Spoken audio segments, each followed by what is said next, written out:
আজ সকালে ঘুম থেকে উঠে ঠিক করলাম, আজ যেহেতু হাজবেন্ড বাসায় আছে, ছুটির দিন, আজ তোশক আর বালিশগুলো ছাদে রোদে দেব। যেমন ভাবা তেমন কাজ। দুজনে মিলে সব বালিশ আর তোশক রোদে দিয়ে এলাম। ছোটবেলা থেকেই দেখতাম আমার মা আর চাচিরা কিছুদিন পর পরই বালিশ তোশক রোদে দিত। এতে নাকি বালিশগুলো নরম থাকে আর ঘুমটাও হয় আরামদায়ক। আজ নিজের সংসারে এসে সেই অভ্যাসটাই ধরে রেখেছি। রোদে দিয়ে এসেই ভাত বসালাম।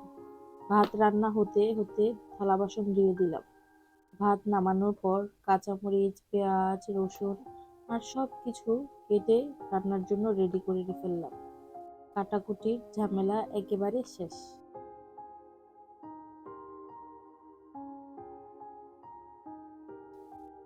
এরপর প্রথম মেয়ের জন্য একটু আলু আর ২-৩ পিস চিকেন ভুনা করে নিলাম। ও খিদে পেলে যেন সঙ্গে সঙ্গে খেতে পারে। মেয়ের রান্না শেষ করে এবার আমাদের জন্য শুরু করলাম মাছের পেটি ভুনা।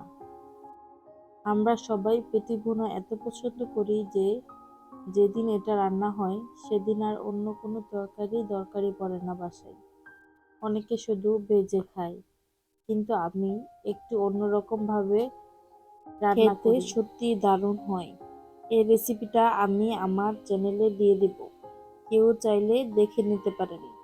রান্নার মাঝখান দিয়ে ভেজা কাপড়গুলো ছাদে গিয়ে একটু নেড়ে আসলাম। ফিরে এসে আবার কলিজা ভুনা শুরু করলাম। এই সময় অসাবধানতাবশত আঙ্গুলে অল্প করে কেটে যায়। ভিডিওতে হয়তো বুঝতে পারবেন, বেশি কাটেনি, কিন্তু তবু ব্যান্ডেজ লাগাতে হয়েছে। হাজবেন্ড বলেছিল রান্নাটা ওকে করতে দিতে, কিন্তু আমি দিইনি। ছুটির দিন নিজের হাত দিয়ে যত্ন করে রান্না করে খাওয়াতে পারলে কেন জানি মনটা খুব শান্ত লাগে। সব রান্না শেষ করে একসাথেই খেয়ে নিলাম। তখন তো দুপুর গড়িয়ে গেছে। খাওয়া শেষে মেয়েকে ঘুম পাড়াতে হলো।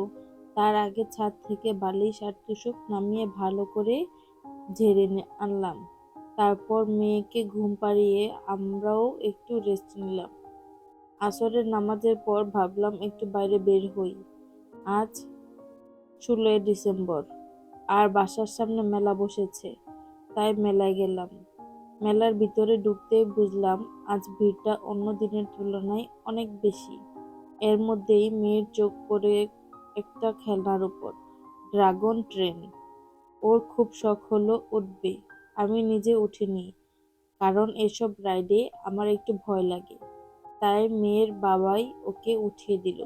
এই ছোট ছোট আনন্দ আসলে সব ক্লান্তি ভুলিয়ে দেয়। মেলা ঘুরতে ঘুরতে ফেরার পথে আমরা একটু বেলপুরি খেলাম। বেলপুরিটা সত্যিই বেশ ভালো ছিল। আর সাথে বালু দিয়ে ভাজা আলুর চিপস খেলাম, এটাও খেতে দারুণ লেগেছে। মেলা থেকে কিছু কেনাকাটা করছিলাম, যদিও মেলাতে নাগরদোলা ছিল, নৌকা ছিল, এমনকি 3Dও ছিল, কিন্তু আমি কোনোটাতেই উঠিনি বা ঢুকিনি। এসব ব্যাপারে আমার একটু ভয় লাগে, তাই দূর থেকে দেখে সন্তুষ্ট ছিলাম। তাই মেলায় একটু ঘুরে বাজারে গেলাম। সেখান থেকে মাছ আর ডিম কিনে রাতের বেলায় বাসায় ফিরলাম। কিন্তু বাসায় এসে এক মহা বিপদ। ভুল করে চাবি ঘরের ভিতর রেখে বাইরে থেকে তালা লাগিয়ে ফেলেছি। কিছু করার নাই, তাই শেষমেশ তালা কেটেই ঘরে ঢুকতে হলো। এখন চাইলেই তো আর তালা কাটার মিস্ত্রি পাওয়া যায় না, সেজন্য নিচে বসে বসে মশার কামড় খাচ্ছিলাম। গ্যারেজের মধ্যে বসেছিলাম তো খুব বেশি মশা ছিল। ঘরে ঢুকেই একটু রেস্ট নিলাম। বাইরে থেকে খেজুর আর চালতার আচার এনেছিলাম, সবাই মিলে খেলাম। খেজুরের আচার আগে কখনো খাইনি, কিন্তু খেতে খুব ভালোই ছিল। এরপর মাছ আর সবজি গুছিয়ে ফ্রিজে তুলে রাখলাম। হাজবেন্ড ডিম ভেজে নিল। রুটি আগে বানানো ছিল, তাই রাতের রান্নায় বেশি সময় লাগেনি। মেয়ে ঘুমিয়ে পড়ার পর বাজার থেকে আনা পেয়ারা দুজনে মিলে খেলাম। বেশ ফ্রেশ ছিল। সারা দিনের ক্লান্তি তখন ভালোই টের পাচ্ছিলাম। তাই বেশি দেরি না করে নামাজ পড়ে শুয়ে পড়লাম। আজ এ পর্যন্তই। আল্লাহ হাফেজ।